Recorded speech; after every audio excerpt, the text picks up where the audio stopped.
So guys, ito yung ating kailangang mga materyales sa paggawa ng 49 na 1 balloon sa EDPEN po. So kailangan natin SO239 na ganito para sa loob. Then eye bolt, then wing nut with bolt with nut. Yan, para sa half wave wire to. Then thyroid core, yung bilog niyan. Then magnetic wire na 1 mm ang diameter o 1.5 pwede. So lahat po yan nabibili sa Shopee. Shopee lang yung makikita yung mga yan. So pwede kayong mag DIY homebrew ng EDPEN antenna. Napakadali lang pong gawin yan.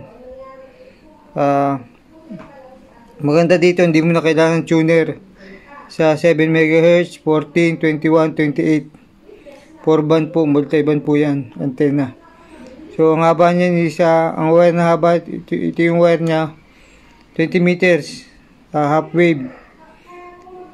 Yan, 20 meters yan, half wave. So, yan na po, mga basic na kailangan natin para makagawa kayo ng EDPEN antenna. Eye bolt, box, thyroid core, magnetic wire na 1 to 1.2 mm ang diameter, SO239, bolt with nut, with wing nut. Yan po kailangan natin. Tsaka barena, kailangan yung barena, plies. Yan po. Tsaka panghinang. So guys, magto-turn muna tayo ng magnetic wire. Tipin mo lang mga about 3 inches. 3 inches. Then paikutin nyo ganyan, dalawang yan. Yan, paikot nyo.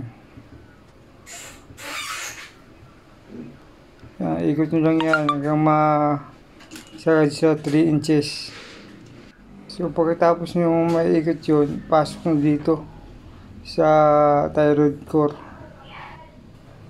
Yan, pasok nyo dyan. Then paikutin nyo ng dalawang ikot. So 2 turns tayo dyan. Ang total turns na is 14. So yan muna. Yung dulo niya is negative. Sa negative yung dulo niyan. Negative dulo niyan. Yung kabilang dulo niya, yun yung positive. Yan, positive yan.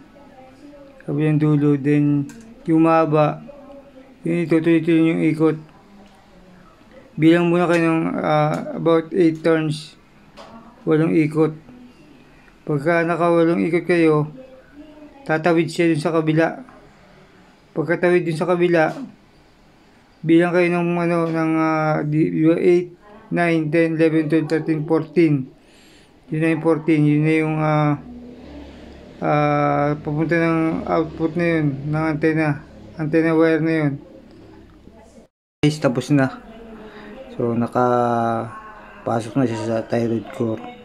So arrange lang natin, ayusin natin para pantay-pantay siya para mas maganda. So bali 14 turns po siya. So ito yung nakadoble, ito yung negative to itong positive. So nakadoble siyang turn dito sa padalawang 1, 2, tapos ito na yung positive. Then 3, 4, 5, 6, 7, 8. Pagka 8 niya, lilipat siya dito. So ito na yung 9. Ayusin natin 9, 10, 11, 12, 13, 14 sa ilalim. Yung last sa ilalim. Ito na yung sa 20 meters na wire. Sa antenna na to, sa half wave length ng wire. So ganyan na kadali po yan. So yan na. Ayusin natin, arrange natin mas maganda. Yan.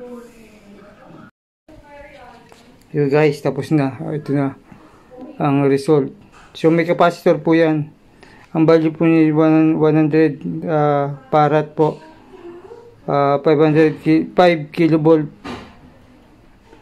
ang capacitor. Makita nyo sa manual po kung ano yung value nitong capacitor na ito.